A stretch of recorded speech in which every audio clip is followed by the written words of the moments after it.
Hello and happiest of days to each of you folks. I hope you guys are just having an amazing day today. So for today on Top 10, on Fridays, where I typically do Top 10 of older films and that sort of thing, or more recent ones, and like in typically the genres that we cover. And then tomorrow, I do serials. Saturday, dedicated to the forgotten serials, the movie serials and TV serials, like Doctor Who, that I've reviewed the first 2 seasons of 2, as well as tons of them for months now, and that sort of thing. I thought it would be fun for me to combine those with today's top 10 movie serials for you folks. All of these I've reviewed for the channel. Good stuff. Love it lots.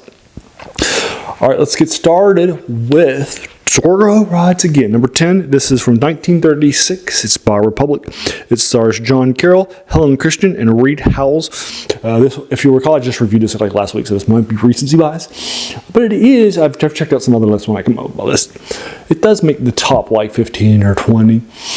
And in a lot of places, heading number 10 is fine here. And then also, if you'll recall, I gave it a 9 out of 10 for its base, for all the action scenes were great, and everything was great too, but a 7 because of the historical whitewashing of the Mexican-American War, and make it seem like we were more friends, and that sort of thing.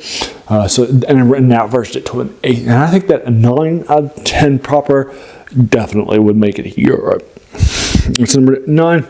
It's Buck Rogers from 1939 by Universal. It stars Buster Crabbe, Constance Moore, and Jackie Moore, among many others. And this sort of thing. This puts this is Buster Crabbe's 3rd major starring role on the map after Flash Gordon and his Tarzan role too, which I haven't been able to see because it's not extant from this era. Unfortunately, I wanted to. This was his final new role as the brand new character, Buck Rogers. It was a recent one created. It was heavily popularized in comics and things like that at the time, right? So checking it out and doing that great stuff feels like a lot of fun. Love it lots. That's number 9, Buck Rogers from 36. Oh, sorry, 39 rather. Number 8 is 1940s, right in World War II. Starts is The Shadow. It's from Columbia Pictures, and it stars Victor Jory, Vita Ann Borg, and Robert Fisk. I've also recently reviewed that one. It's great stuff. Love it lots for all its great stuff that it's doing with The Shadow. I think it's a great superhero style thing in that era, but you can tell that it was heavily influenced by a higher hitting superhero film. I'm sorry, movie serial rather, and that sort of stuff. That's number 8's The Shadow. Now number 7 is Batman from 43 by Columbia. It stars Lewis Wilson, Douglas Croft, J. Carroll Naish, and Shirley Patterson. Only 4 people, and that sort of the things. I put all 4 of them there. Typically, I'll just give you the top 3, but when there's 4, I figure I give 4. This has got great production values, a great interpretation. In fact, many of the changes that it makes to the Batman mythos, like the lair and such like that, were actually adopted by the comics too. So it's a very strong adaptation for those reasons, and heavily influential on the Batman thing too. Great stuff, great action scenes, great combat scenes, and that sort of thing. Good stuff, love it. A good use of cliffhangers, love it lots. And that's number 7.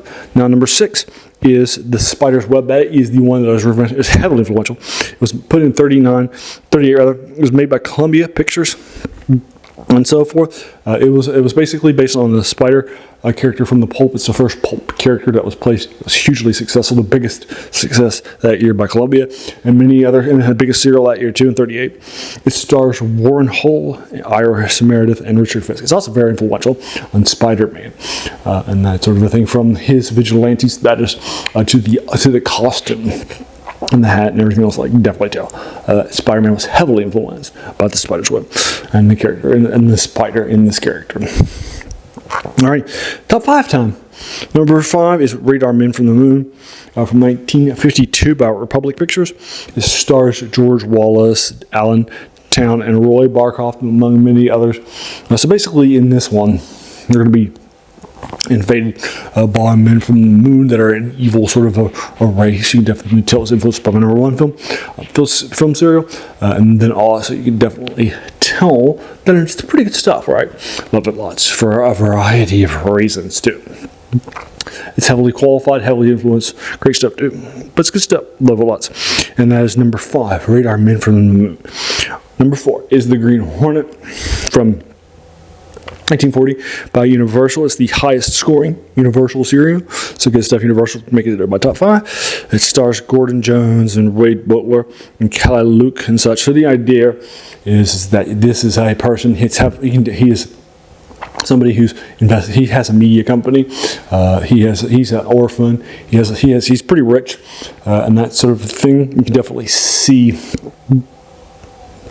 he was, and used that money into his dad left him the very highly vaunted publishing company and such in the press and so forth that has a lot of merit. Now he's going to get set about by a faction of bad guys trying to take over the area in the region. I think it's at the Bay, if I remember. But basically, the Hornet's car, the action scenes is very influential in Batman 2, like I mentioned before. Inheriting a high-quality industry from your dad that he set up, right, from being a very, very rich guy. Orphan 2, with a car like the Green Hornet's mobile, just like the Batmobile, and that sort of stuff. So great stuff, love it lots. I also like here, Kay Luke's character, too. In the comics, he's a Korean. He's actually Japanese, but by now the World War II has happened, so that they changed him to Korean and that sort of thing. But he's actually an inventor here, and that sort of thing. So he has more than just a traditional sort of an Asian stereotype at the time. Love it lots. All right, so that's number 4. Number 3, top 3 time. Number 3 is the Phantom Empire. This is the highest hitting and unique IP. There actually aren't that many. Most of the ones that hit high are typically ones, although not the Radar Men from the Moon. So this is the Phantom Empire from 35 by Mascot Pictures. I'll be happy that they made it here because they were definitely somebody that just wrote a bunch of neat pictures and that sort of thing. It stars Gene Autry, Frankie Darro, and Betsy King Ross, among others. And that sort of thing. So this is basically a few different genres fused together: Western, musical, and sci-fi too.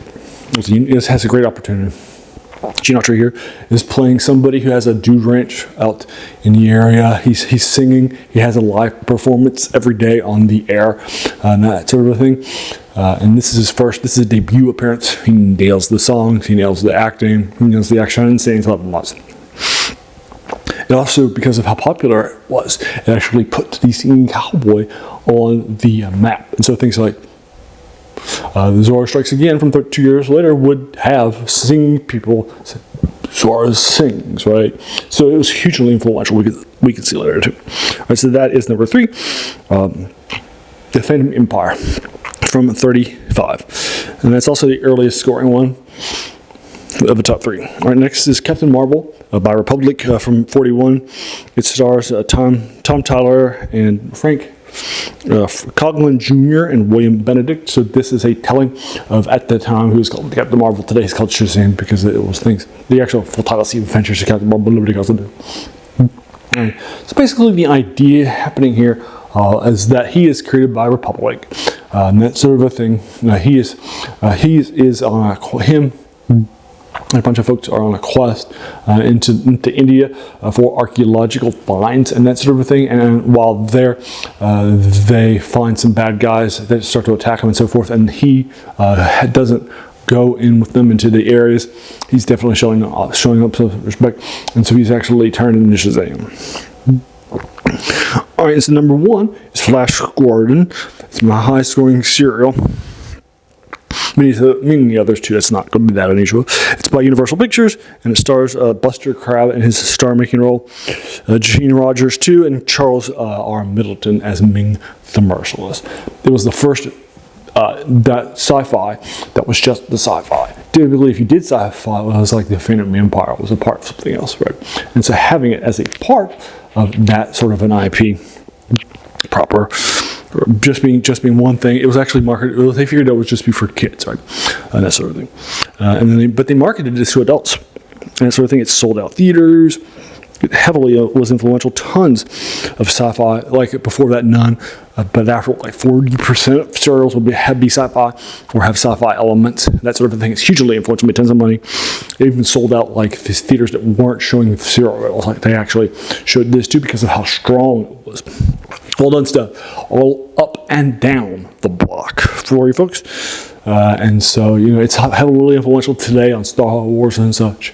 And I enjoy going back and seeing its influence too. Alrighty, so there you are for you folks. Those are my top 10 movie serials for you folks. Here they are once again. Number 10 is So Rides Again from 36 by Republic. Number 9 is Buck Rogers from 39. Number 8 is The Shadow from 40. Number 7 is Batman from 43. Number 6 is The Spider's Web from 38. Number 5 is Rated R Men from the Moon by 52. Number 4 is The Green Hornet from 40. Number 3 is The Phantom Empire from 35. Number 2 is Captain Marvel from 41. And number 1 is Flash Gordon from 36. All right, for you folks. Now, so what did you think about this list? Let me know your thoughts in the comments below, right? I'm happy to sort of engage you with it. Right? Just try to keep it spoiler free, but I'm sure you will. Top 10 lists that will typically place typically tell spoilers. Please do that. So I didn't tell any of the basic plots beyond the first episodes of these things. Alrighty, and there you are. So as a reminder, I am not a trained movie critic, right? I didn't go to film school. I don't make movies as a profession, right? And then take out this time for this YouTube channel. Right? I'm just a fan, right? So as a reminder, that means your opinion is going to be just as valid, right, as mine is. I'm just a fan like you are, right? So let me know what your thoughts are, what your top 10s is, that sort of thing. I also do, like I mentioned earlier, tomorrow's Serial Saturday, which I have dedicated to those. We're going to be doing the second one of the Zorro series, and that sort of a thing. This is Zorro's Fighting Legion from 39, also by the way. And Nolan and I have the last 3 Zorro's serial. I've done Tarzan, I've done Captain Marvel, I've done Spider's Web, like I mentioned before, Doctor Who earlier, and also check it out too. On Wednesday, I do something called Video Game Wednesday, where I will do reviews of our video games as well as Let's Plays too. So you can check that out too. And I just did Baldur's Gate 3 and finished up the Baldur's Gate series. I started out with Baldur's Gate 1 because it was influential on Bipolar of Radiance that I did the week prior. And that sort of thing. You definitely see Polar Radiances have influence on it, which I reviewed. Right, so I've done that and other stuff too in order to finish up this series, even though it was 18 months ago. But typically, I like to do older reviews of video games, and then on Monday I do things like modules from Dungeons and Dragons or backs from BattleTech, all the older stuff like that too. So if you like that stuff, check it out too. Right now I'm doing B8s is a series from Back Me. And that sort of a thing I've done recently as a part of the series. Gary Gygax, Douglas Niles, the Hickmans, which you would know from a variety of other things, or David Cook if you like that stuff. So I've done a number of those things. Check them out. Alrighty, and so there you are. And then the other 3 reviews I do a week are older reviews from things in the 3 genres that we cover: fantasy, science fiction, and horror that you read in this case, like books or novellas or short stories, or even poems or prose sometimes too. All right. So those 7 reviews plus Let's Plays too sound like your cup of tea, these older things, then great. Welcome to the channel. I think you'll enjoy your time here much. Just have a seat and take off your shoes.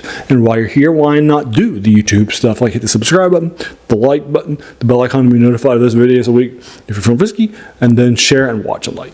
Basically share and watch so they keep to grow this channel already. And there you go. As you can tell from all those older things, and the title of this channel too is The Passion. It's also where its name gets from too. It's a quote by a French philosopher named Jacques Joubert, who said that the worst thing about them was that they kept us from reading the old ones. And in this case, you're definitely reading in our passion for the new book, the new movie, in this case, the new video game too. But we sometimes have forgotten that they are standing on the shoulders of giants. So I want to check out those giants, right? They're not bad, right? I'm just not saying that, but we sometimes have forgotten, So for example, if you're going and getting that new mystery book, right, in the murder mystery, have you read Agatha Christie? Why check out Agatha Christie? Or, starting off the Conan Doyle stuff too. Right. Also, my number 1 strength is in Strength Quest. It's a personality type indicator. Is the context. So I learn something more by watching things. So, for example, when I see Flash Gordon, I appreciate Star Wars more. It makes sense. All that stuff. Right. So there you are. I want to thank you so very, very much for just taking some time out of your day and investing it and watching my video, right? Because we all have so many things that are happening in our lives, and we're pulled in so many different directions. So the fact that you spend this time with me, that's incredibly humbling, and I appreciate that so very, very much. So thanks again, and have an amazing day.